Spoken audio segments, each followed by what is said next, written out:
Today's broadcast is brought to you in part by Corporate Capital Direct. Listen, banks are not lending, and the online lenders may not tell you all you need to hear to make the right decision for your company needs. Get the inside edge for business financing. Whether you have capital needs for inventory, payroll, general operating expenses, or even to consolidate expensive debt or tax issues, Corporate Capital Direct can help you avoid common mistakes when seeking a capital solution for your business. Never upfront fees. Get the inside edge for your business financing needs. Call Corporate Capital Direct at 800-261-6478 or go to corpcapdirect.com. Again, call Corporate Capital Direct at 800-261-6478 or go to corpcapdirect.com. Welcome to the award-winning Legal News and Review, recognized from the Florida Bar Award of Excellence, featuring the law firm of Santucci Fiore PL, practicing intellectual property, business, and entertainment law and litigation. Located in downtown Fort Lauderdale is Mike Santucci, legal panel attorney who co-chairs the intellectual property section of the Broward Bar. Legal News and Review, the only real problem solver radio program using the law, with your moderator Philip Bell and legal panel attorney Gary Singer, chair of the Broward County Bar Association's Real Property Section. Gary Singer is board certified in real estate law, also syndicated columnist from the Sun Sentinel. He is an expert in his fields of practice. And nationally known criminal defense attorney Gary Ostrow, Esquire. Over 30 years defending the accused in both state and federal courts. With over 500 jury trials to his credit, Gary Ostrow's practice focuses on Fourth Amendment issues as related to search and seizure, as well as federal civil rights cases against police officers as well as the departments and city in which they operate. Now, here's your moderator, Philip Bell.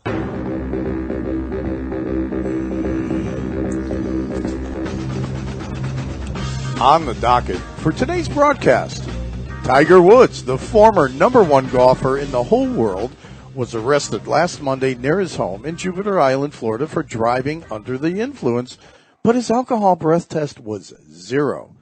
And reportedly prescription drugs was the issue as well. And prescription drugs are a growing threat on the safety in American roads. Tiger Woods was found in his car asleep, with the engine still running. And today, our legal panel host, nationally known criminal trial attorney Gary Ostrow, who handled numerous DUI cases, will be educating us on Tiger Woods' rights when it comes to DUI. Michael Santucci and Gary Singer will be back next week, but assisting us and filling in is well-known appellate attorney Tom Renier. Very good. And, first of all, good afternoon, Gary, and good afternoon, Tom. Hi, Phil. Nice to be here. Great. Appreciate you filling in as well. And earlier this week, that was a great segment, by the way, regarding the U.S. Supreme Court and the Fourth Amendment. Gary, the first question I have for you really has to do about the change in technologies, because a lot of cars these days have push-button starts. So Tiger Woods couldn't remove keys from his ignition. Is that an issue? I mean, he was pulled over and sleeping with the engine running. It's an interesting point that you raised, but the actual physical control element of DUI does not require that the car be running. So the ignition advances that you're referring to, I think, are irrelevant. If you're in a vehicle and it's able to be started, which is synonymous with the keys being in the ignition, but the car being off, you're in actual physical control. The car can be started and theoretically driven. Then that element of the offense of DUI is met. So either way, even with the engine not running, the ability to initiate the engine or start the car would meet the criteria. If the car is disabled, like we mentioned off the record earlier, I think you'd make an argument that there's no actual physical control because the vehicle cannot be driven.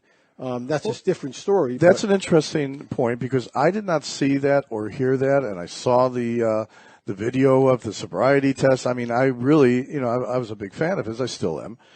And if he went to the back seat of his car, still the engine is running, the right clicker is on, and he slept, does that make a difference whether he's in the driver's seat or in the back seat sleeping? If he's in the back seat, then there's a question of whether he's put behind the wheel by a wheel witness. You got no wheel witnesses. You have no officer where the standard DUI, observe a driving pattern, and that's the basis for the stop. That's often on video. Here you have circumstantial evidence that he ended up in this side of the road for some driving mishap with the rims being damaged. If he's in the back seat, then there's a question of who was driving the car. So that would be highly defensible if that were the case. The car's registered to him. That's one of the first things they would look at. That's not enough if he's in the back seat. If he's in any other seat but the driver's seat, then you have an excellent defense because nobody witnessed the actual driving pattern, where typically in a DUI it is witnessed. Well, Gary, let me ask you. So you might have a situation where somebody's not on drugs or alcohol and they're driving and they feel sleepy and they say, okay, well, I'm going to pull over to the side of the road and nap a little. The police might see that situation and they come and check out the guy. Well, they have the exception. And the state attorneys use this a lot in DUI prosecutions.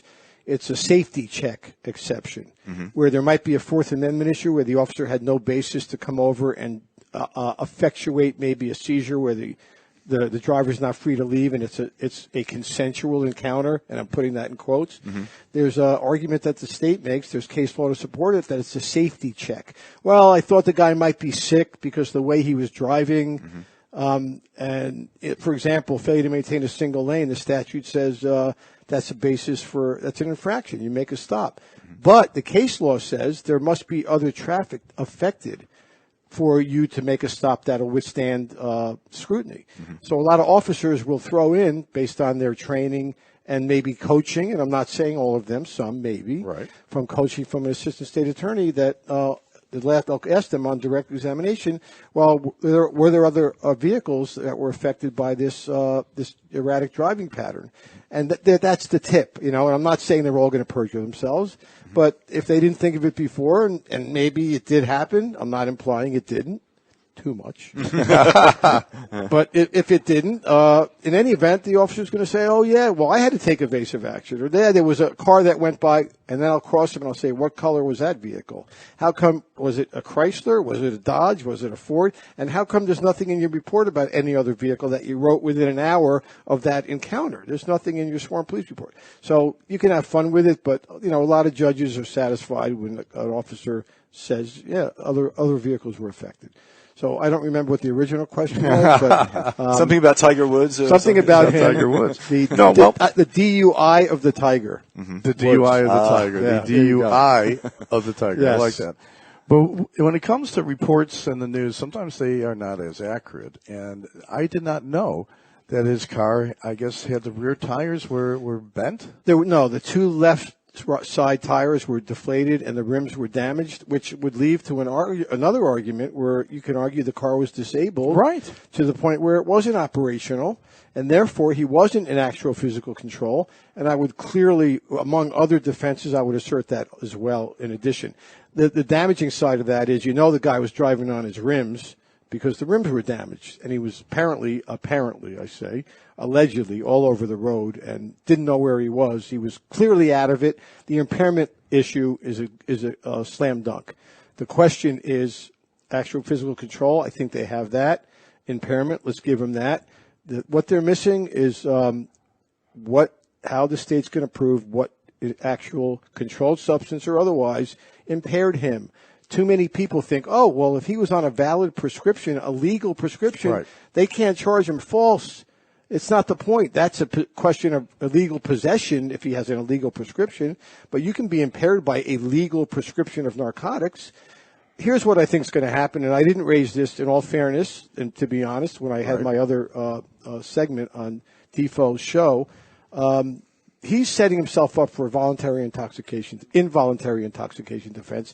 It's very clear from the statement he made in the aftermath, which he shouldn't have made any statement, but if you're going to make one, you make one that's going to further this involuntary intoxication theory, which is a defense, that he didn't know that the mixture of medications, which he was taking for a while because the surgery had taken time some way back. His fourth back surgery, by the way, and it was Vicodin, from what I read from the reports, was one of the drugs. Right. I don't buy it, but it's a good defense that he's going to assert that I mixed medications and I didn't understand the implications. Because if you remember his first DUI mishap where he didn't get charged because the substance that he was using that impaired him was not classified under the statute as one which you can charge DUI. It was Ambien. Since then, the statute has changed. That's the same drug that the local Broward County judge here, who I won't name, was charged with DUI. It was broken down to a lesser charge because, for that reason, it might have been under the statute then, but it was handled well and it was broken down because it wasn't one substance that you could have charged in his first mishap. But do the police have a discretion to help him get home? Because he wasn't that far, although his car was pointed in the wrong direction. And I got to make a statement because the man is worth over $100 million. He can afford somebody to drive him. He can certainly afford Uber. Now, let me just tell you how many times my DUI clients would tell the officer the first thing out of their mouth, but my house is right over there. Right. As if that were a defense. It doesn't fly. No? I mean, it hasn't, maybe at the times it has, I don't know about because they don't get arrested. So, well, if I'm stopped by a police officer and they have a hard job to do, if I'm stopped by a police officer. And you were drinking? Well, if he asked me, I'm pulled over and he asked me if I've been drinking, what should I say? I know you're not going to tell somebody to lie. I'm not going to tell you to lie, but I'm going to tell you after 30 plus years of trying hundreds of DUI cases, 99.9% of my clients say 2 beers or 2 drinks, whether it's true or not. But remember, it is legal in the state of Florida to consume alcohol and then to drive a motor vehicle. Otherwise, you wouldn't have parking lots at bars, restaurants, weddings, sporting events, and other social mixings. So it is legal to be driving and have the odor of alcohol in your breath. That in itself is entirely consistent with law-abiding behavior. Well, if it was illegal to drink and drive, why do restaurants and bars have parking lots? But what's illegal is to while you're driving, you cannot consume alcohol. That's an open container law. So it is illegal to drink and drive. That's right. That's a different story. All these officers say, well, I observed the odor of alcohol in your client's breath after he was speeding. Well, officer, isn't it more difficult to control a speeding vehicle than one that's being driven within the speed limit? No, not necessarily. Well, sure it is. That's why we have speed limits. So that is the beginning of a cross-exam. But let me get back to Tiger Woods, another thing that's interesting about that case. He wasn't asked to recite the alphabet backwards. That nobody is asked to recite the alphabet backwards, even though he said I was asked to recite the national anthem backwards. That's what I heard. But the implication, that's hard. It's ridiculous. You can't do that if you're sober. But and a lot of my clients on the video will say whatever the sobriety exercise, they're not tests, they're exercises. Right. Whatever the exercise is, they'll say I couldn't do that sober, and I'll still go to trial because I don't think that's a death knell to my defense. But the point is, this alphabet backwards thing is not a sobriety exercise. It doesn't happen. There's a videotape of him, and surely the videotape will show that he wasn't asked to reverse the alphabet. But the point was, there's no pass-fail on these exercises either. You don't use those terms.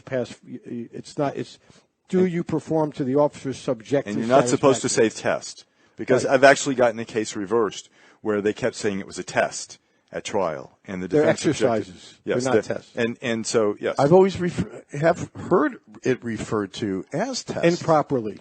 Improperly, yes. And they're voluntary. If you're a prosecutor in court and you keep referring to it as a test, and the judge lets you do that over defense objection, it'll be reversed. Over defense objection, yes. We're going to take a quick break. I find this fascinating, and keeping the road safe is so vital. Don't text and drive.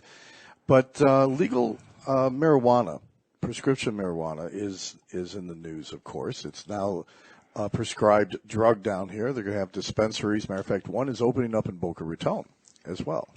And don't worry, Gary, I'll get you the address. But no, I'm joking. I already have it. But wait, before you run out and get your medical marijuana license, you got to know you cannot own a firearm if you have a medical marijuana license. Right. I'm pretty sure that's the law, and you better know you're giving up your Second Amendment rights by getting one of those cards. So think twice before you run out. In each state, I know we are a national program. Before we actually take a quick break, in Illinois, interestingly enough, if you have an accident and badly damaged, cars injured, nobody died, and they take a blood test and they find a trace amount of marijuana, it is a minimum mandatory 18-month jail term. And we're going to be coming right back. Today's broadcast is brought to you in part by Corporate Capital Direct. Listen, banks are not lending, and the online lenders may not tell you all you need to hear to make the right decision for your company needs. Get the inside edge for business financing. Whether you have capital needs for inventory, payroll, general operating expenses, or even to consolidate expensive debt or tax issues, Corporate Capital Direct can help you avoid common mistakes when seeking a capital solution for your business. Never upfront fees. Get the inside edge for your business financing needs. Call Corporate Capital Direct at 800-261-6478 or go to corpcapdirect.com. Again, call Corporate Capital Direct at 800-261-6478 or go to corpcapdirect.com. Welcome back to Legal News and Review.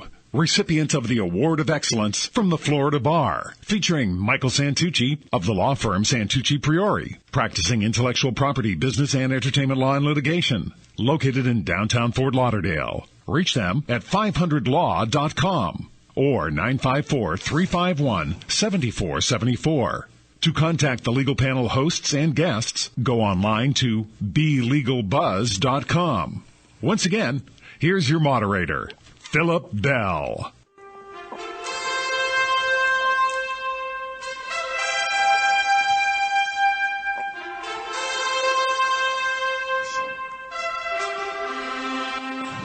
Legal News and Review is back on the air. I'm Philip Bell, along with Gary Ostrow and Tom Renier.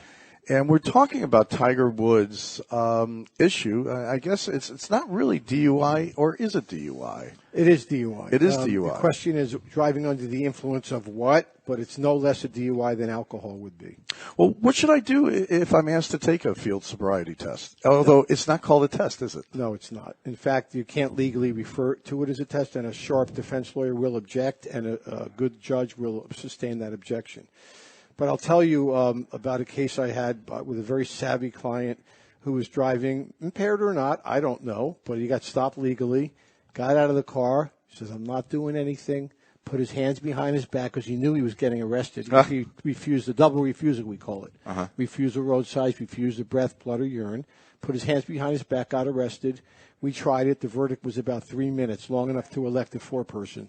So you won't get convicted, but you'll get arrested under those facts. He just didn't say a word, didn't give him any evidence. They had no evidence other than the odor of alcohol. That, with the driving patterns, may be enough to get past the directed verdict, but that's it. You're not going to get beyond a reasonable doubt if you have a decent defense lawyer. The verdict was quickly returned not guilty under those circumstances. But did they take Tiger Woods' license, and now he's... He will suffer if it wasn't refusal, but if he blows over. In fact, there's no administrative suspension for blowing under the legal limit of 08. There's no consequences.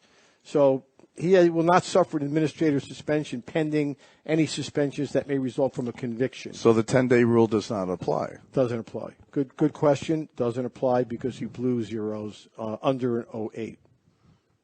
Well, again, we do have an open... And agreed to give urine. If he had refused the urine, then they could have charged him with a refusal, and he would have suffered a 1-year suspension with the first 90 days, hard time, no driving, and the rest of the year with a hardship. Well, thank God himself and nobody else was injured. He was smart enough to pull over.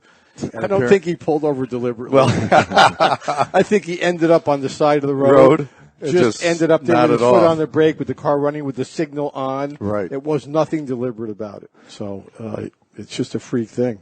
Well, it shows you that the law applies to everybody. I mean, he has a privileged lifestyle, beautiful home, and well-known, nationally recognized individual. Again, the former number one golfer in the whole world. $1.3 billion in endorsement and prize money over 15, 20 years. Wow. Not a bad 10 years. No, not at all. You would think he could afford a chauffeur, wouldn't you? Yeah.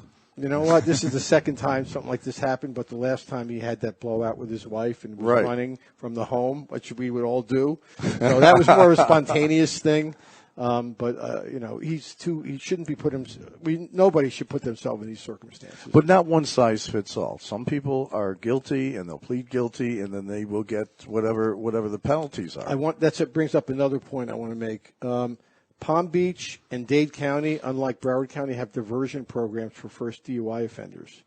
So if you're a first offender, and I don't think Palm Beach is going to extend him a diversion based on the facts and based on his last mishap, I think he's going to be non-diversion material. And that was less than 5 years ago, right? Isn't it a 5-year look back? No, that's 2 within 5 is mandatory jail time. 3 within 10 is 30 days minimum, 10-year suspension. Though it's relevant to that, I'm just saying the diversion is available to a first offender without an accident or any aggravating circumstances. I don't think he's going to get diversion, and if he does, it'll be political. And I know of the state attorney in Palm Beach County, and I find him to be a straight-up guy like Mr. Satch in Broward County, and I don't think they're giving him diversion. I would be surprised if they did, based on his history, even though he didn't get charged with the first DUI mishap or what could have been a DUI. I'd be surprised if he got diversion. Meaning you go jump through all these hoops, you get the same conditions of a DUI, community service, suspensions, 10-day immobilization of the vehicle, court costs, probation, but you don't get the DUI conviction. You get a reckless driving conviction. That gets expunged? No, you can't expunge a conviction. DUI convictions stay on your record for 75 years. 75 years. Wow. So when you get a DUI, so you really have to wait it out, you know. Yeah, you got to wait it out or not get one, which is probably the better choice. But. Well, exactly. But, people make bad decisions or there's inaccuracies as well. Those breathalyzers are not always 100%. I read an interesting article about that. I've tried many breath cases, and the problem that the state has had with the breath cases, no matter how high, is my question ultimately to the jury would be, what does a .17 at, say, the guy blew at 11 p.m. prove my client's level was at 9:30 p.m. when he was driving the car? And the answer is we don't really know because they don't know if it was going up or down. But there's case law. This will freak you out, Tom. I believe out of the Florida Supreme Court that says we're going to adopt a policy that a .17 at any time goes back to the time of driving, and that is there's a presumption it was the same, even though there's a 2-hour delay from the time you get arrested to the time of the observation period. By FDLE rules, you have to be observed for 20 minutes before they administer the breath test. You got to be transported to the BAT facility. You got to fill out paperwork. So by design, there's a minimum of an hour delay and up to 2 hours.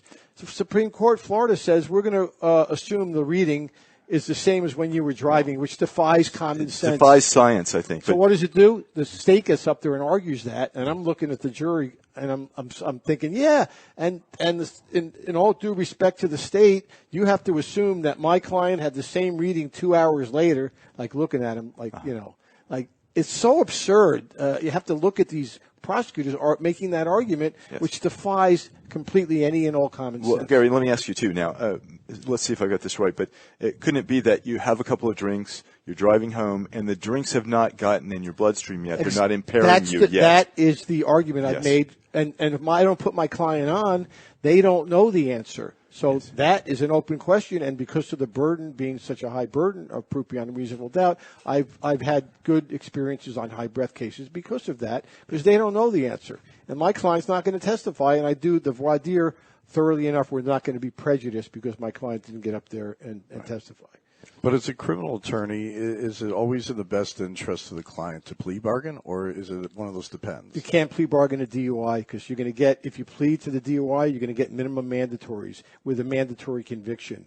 Whereas on a third-degree felony like a possession of cocaine, you can avoid a conviction as a first offender. A DUI, you're going to get convicted even though it's a misdemeanor. You're going to get all the special conditions that go with it mandatorily.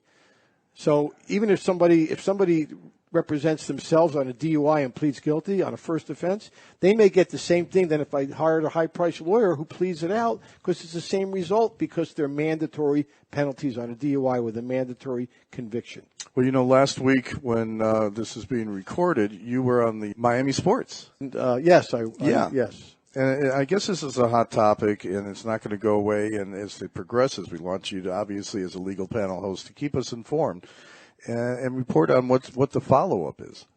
Will do, absolutely. Very good. And Tom Renier, yes. Thank you. I appreciate you for filling in. Yep.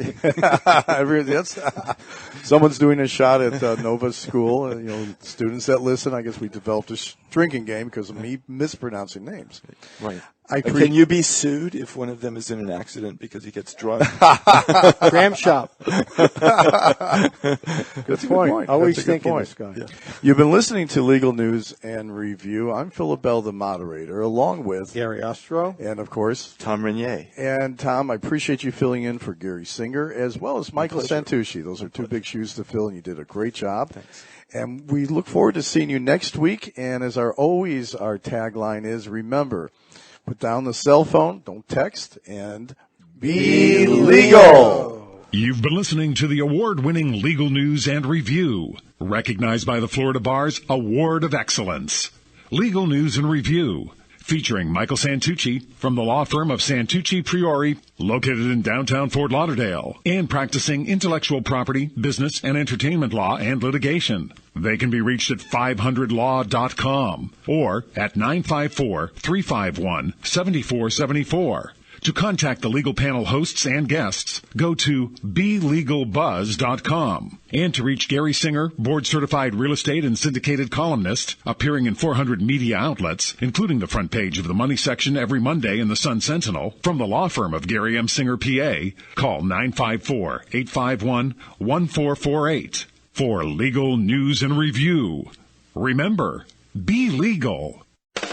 Today's broadcast is brought to you in part by Corporate Capital Direct. Listen, banks are not lending, and the online lenders may not tell you all you need to hear to make the right decision for your company needs. Get the inside edge for business financing. Whether you have capital needs for inventory, payroll, general operating expenses, or even to consolidate expensive debt or tax issues, Corporate Capital Direct can help you avoid common mistakes when seeking a capital solution for your business. Never upfront fees. Get the inside edge for your business financing needs. Call Corporate Capital Direct at 800-261-6478 or go to corpcapdirect.com.